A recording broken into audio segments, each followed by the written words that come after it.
Hey guys, thanks for tuning in to our Stark Varg video review. My name's Griffin. I work for Riverside Motorsports here in St. Albert, Alberta. We're also now a authorized Stark dealer, as you can see.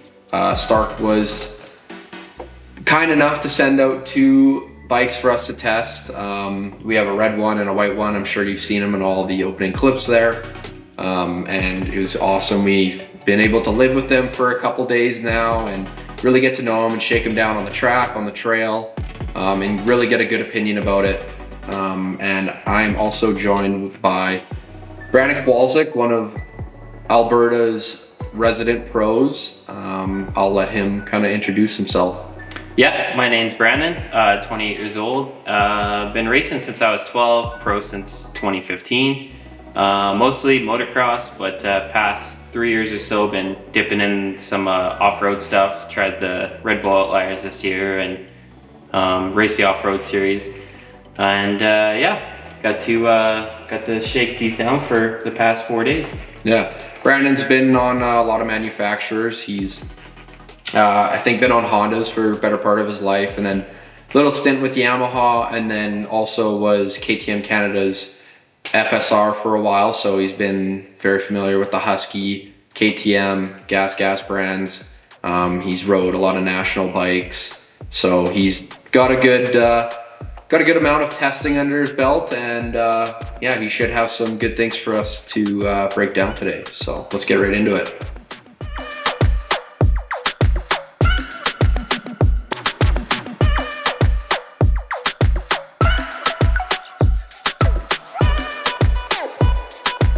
What was your first impressions of the bike when you first hopped on?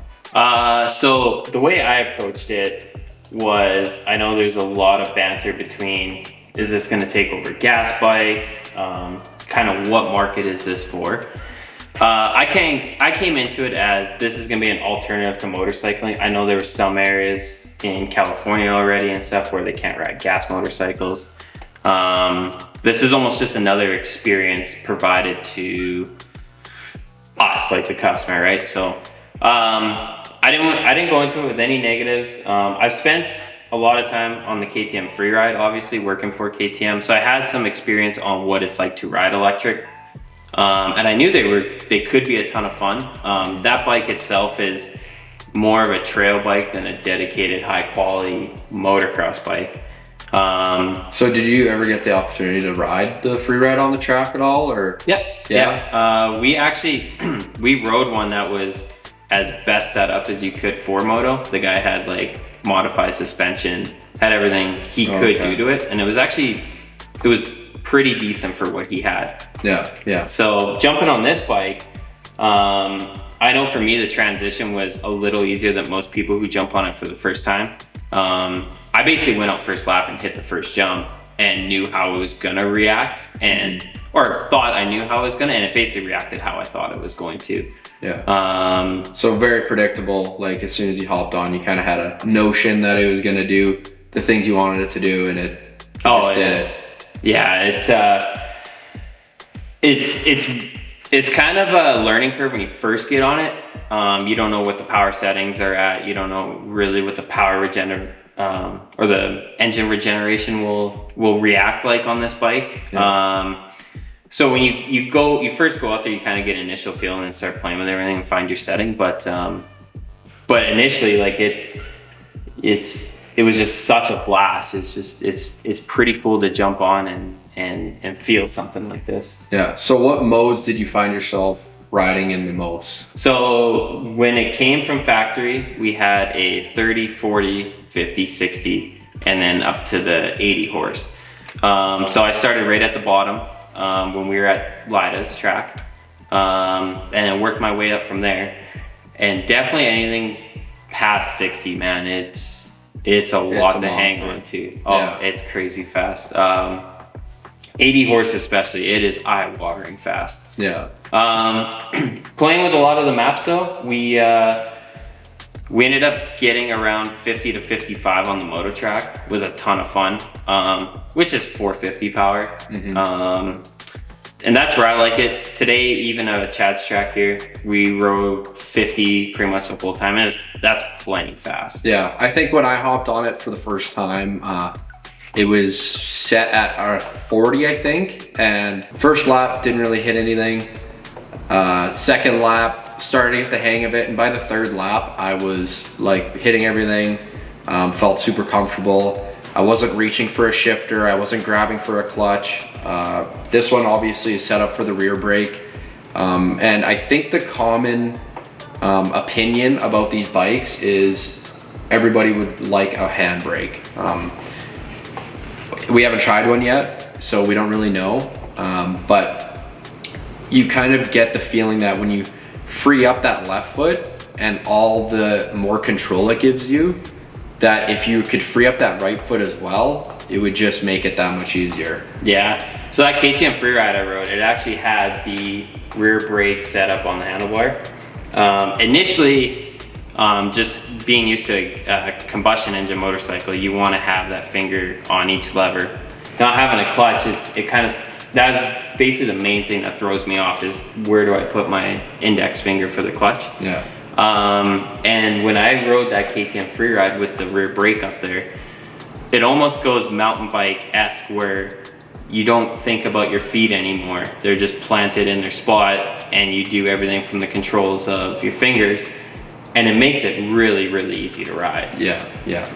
So the consensus basically is very easy to get the hang of, very easy to learn the bike, easy for beginners. You can tune it way down, or you can boost it way up. Like we said, like 60 to 80 is out of control. Like you don't really need that unless you're, I don't know, pulling sand dunes and stuff like that. But you're gonna be going through your battery in 10 minutes if you're got it in alpha 80 horsepower mode trying to hit some sand dunes. So it's kind of, where do you want longevity, or do you want more power? But speaking on that, Brandon was also able to take it on some trail rides too as well. So kind of what's your thoughts about the bike and the trail? But keep in mind, this is a 19-inch rear as well. So yeah, so we're spec'd out with a motocross model, 19-inch rear, like you said. I did bolt on handguards just to make it a little bit nicer in the trail. For me in the trails, 40 to 45 horse was ideal, and it's kind of funny to play with. When you jump into 45 horse, it definitely gives you less rotation of throttle to get the front end to pick up quicker, makes log hops easier, any obstacles that you're trying to loft the front wheel over. But once you get to that 45 range, it does allow a quick spike of power. So you get in a kind of a funny point where it will light up the rear wheel and traction becomes a bit of a problem. When you bump it down to 40, it's more controllable. And it's not that it has less pep to pop the front wheel up. You just have to rotate the throttle more to get that same amount of pop from 45 horse. yeah. So when I'm comparing to my 300, I'm trying to find that same amount of throttle turn, because my 300 is very little. Yeah, you just blip it and it's up and over. And it's up. So you're trying to replicate that, but then you're also trying to find traction. Yeah. So I was always jumping back and forth between that window based on traction, terrain, environment. Mm-hmm. And then as far as engine braking, trail riding for me, I ran in 100% the whole time. I never really found a reason to go down from that in the off-road stuff. Motocross is a little different, but if we're going to speak strictly on off-road, I just ran at 100% all the time. It allows the bike to slow down using less braking, and didn't really hinder the chassis as much as it did on the motocross side of things. Yeah. So that's kind of where I played around, was right in there.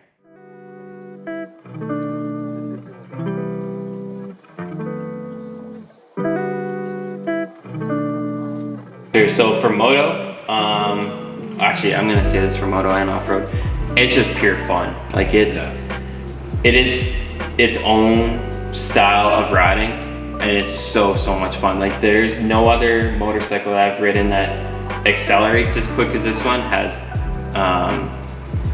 The straight line traction is really crazy actually. And just to be on a motorcycle where it's so calm and quiet is actually like, it's almost relaxing to ride. Like it makes the ride really, really enjoyable. So fun factor is all time on these.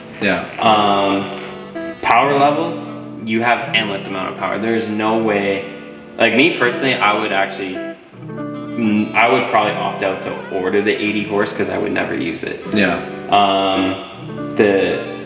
The amount of power that this thing puts out is incredible. You're not building a 450 to be that fast. And then the overall chassis, with having an electric motor and a battery, there's nothing to upset the chassis in the motorcycle. So the thing is super easy to get comfortable with. It just handles so well. Like it has nothing affecting the chassis as far as rotating mass. You go on and on with combustion engines. Everything's rotating, you're pumping up and down, and a lot of things to straighten it out or throw it off kilter. So where this thing, like when we were riding the motocross tracks we've been riding, it's the time of year where it's really dry and hard packed. And this thing, you can just lean over on flat corners, and you can the feeling you get from the tire contact on the ground is so big on this motorcycle. You can feel how much traction you have and accelerate through the corner faster than any gas bike, where they want to spin and slide, where this doesn't. This just wants to follow the ground, turn, grab, and go.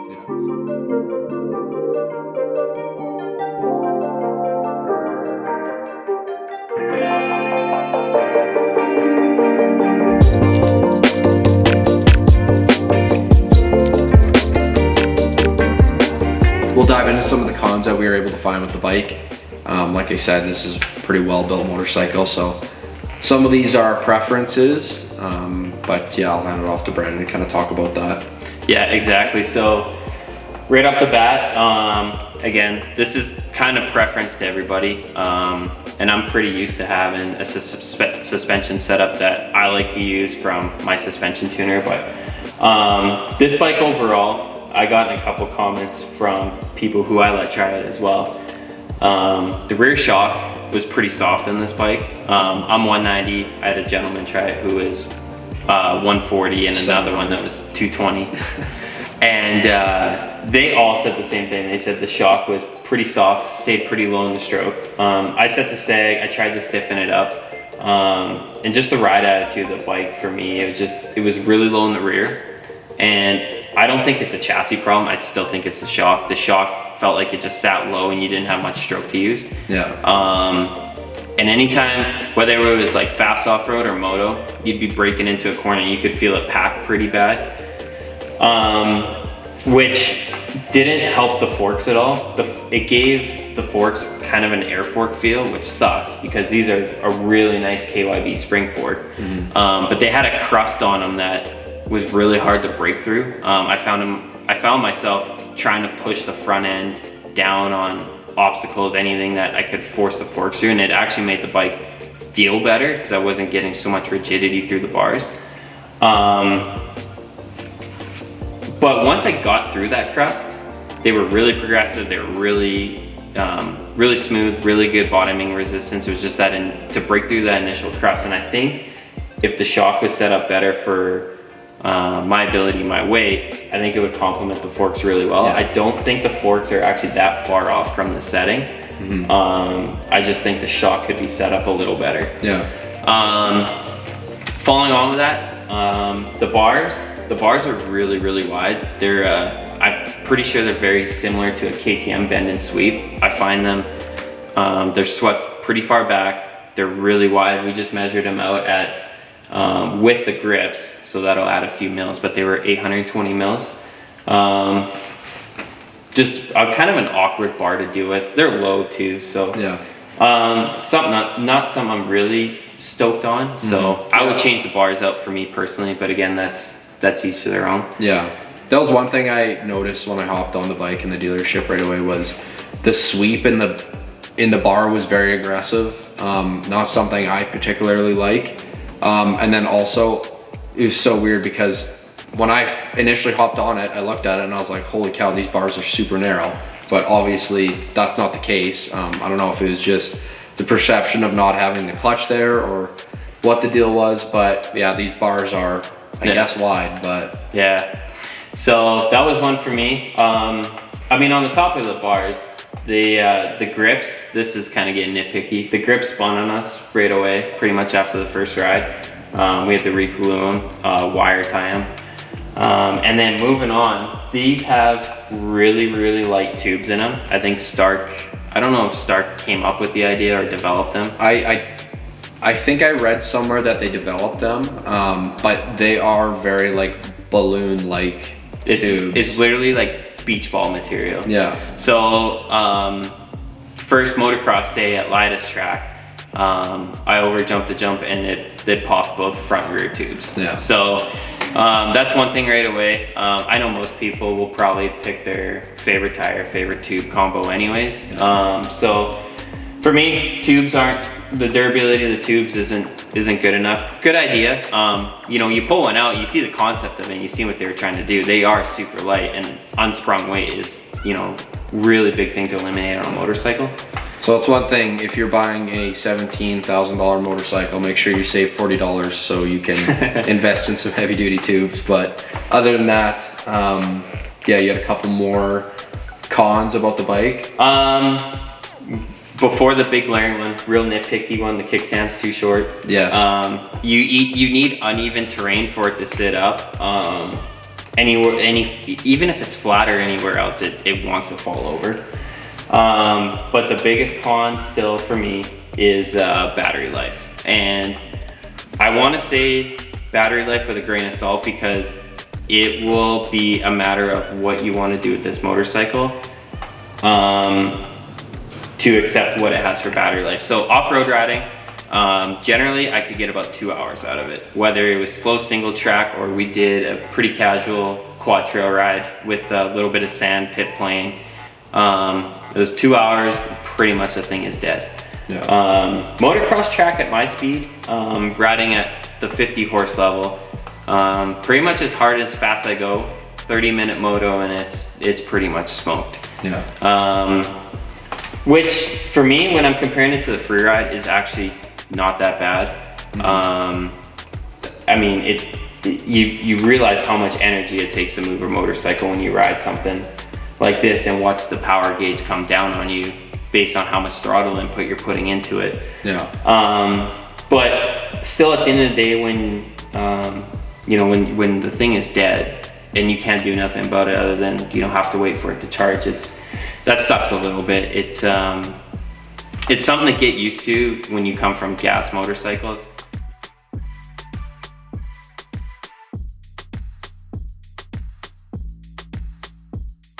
So yeah, that pretty much wraps up all of our pros and cons about the bike. We've kind of given you our initial thoughts of it, kind of broken it down, and it's been pretty cool to be able to live with these things for the last couple days and really get to know them, and you know, just how the industry is changing. And like I said, it's not coming in and taking over everything. It's just another option for people out there, and I think it's a really good option. So I think people will be happy when they start to get their hands on these bikes for sure.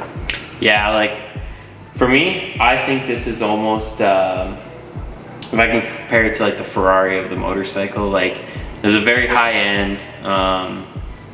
This is going to be something for a customer that is going to suit having either a second motorcycle or limited amount of time, or just wants to be ahead of the game when it comes to electric motorcycles. It's not here to replace what we have now. Yeah. It's here to be another option for another customer. And having the chance to ride them for a few days, I think was pretty incredible. Like I think they're here to stay, and there's no doubt that they are a gas to ride. Yeah. I'd like to thank Brandon for coming out and being able to ride these things better than I can, so I can actually get some good footage. And I thank you guys for tuning in. It's been pretty cool to be able to live with these things for the last couple days and really get to know them and break them down. So look forward to shooting some more content for you guys, so stay tuned. Make sure you follow us on Instagram and Facebook at Riverside Motorsports, and we look forward to bringing you guys some more content. And yeah, see you later.